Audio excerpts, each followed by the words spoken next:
A very good morning, children. In our previous class, we had a discussion on different ideological groups in the European society. Then we had a discussion coming up industrialization, what was its impact on people, how socialism, the concept of socialism developed in Europe, and how there was support to socialism.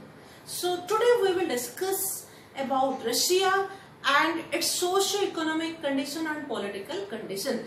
Specifically, Russian Revolution is known for the concept of socialism.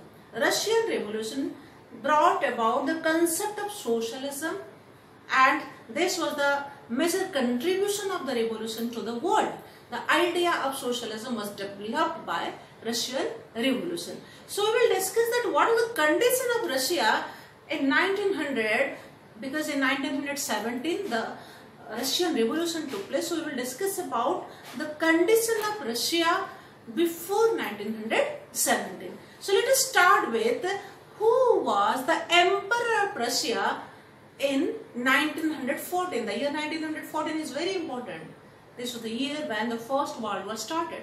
So in 1914, Tsar Nicholas II, he was the Emperor of Russia. The Russian Emperor was known as the Tsar. Tsar Nicholas II was the Emperor of Russia in 1914. And so during this period, what was the extent of Russia? Russia included Moscow and its surrounding area, Finland, Latvia, Lithuania, Estonia, parts of Poland also, Ukraine, Belarus. It also included Central Asian states like Georgia, Armenia and Azerbaijan. So these were the territorial extent of or expansion. This is how Russia included a vast empire.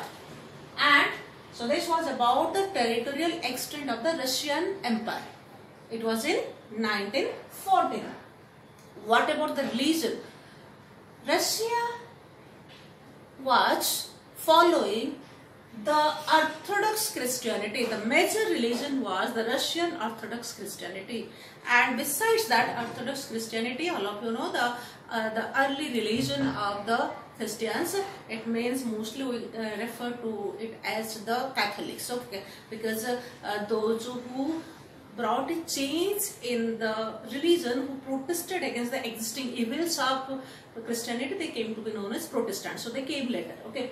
So besides, major religions of Russia were Catholics were there, Protestants were there, Muslims were there, as well as Buddhists were there. So this was about a brief introduction of the territorial extent and the religion the people followed in Russia and the emperor who ruled over Russia. Next we will switch over to the socio-economic condition in Russia before the Russian Revolution. Discuss the socio-economic condition of Russia.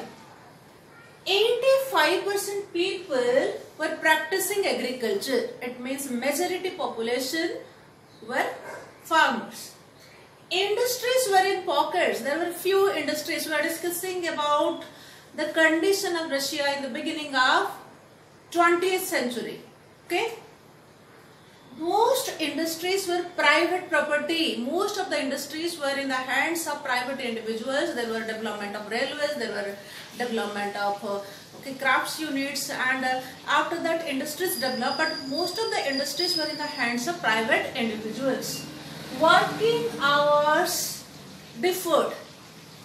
There were also government monitoring of the industries.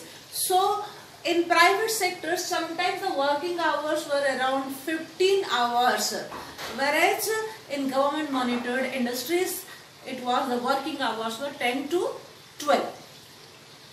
And what was the accommodation of workers? The accommodation varied from rooms to dormitories. It means there were no proper accommodation, so workers had to live in dormitories. Okay.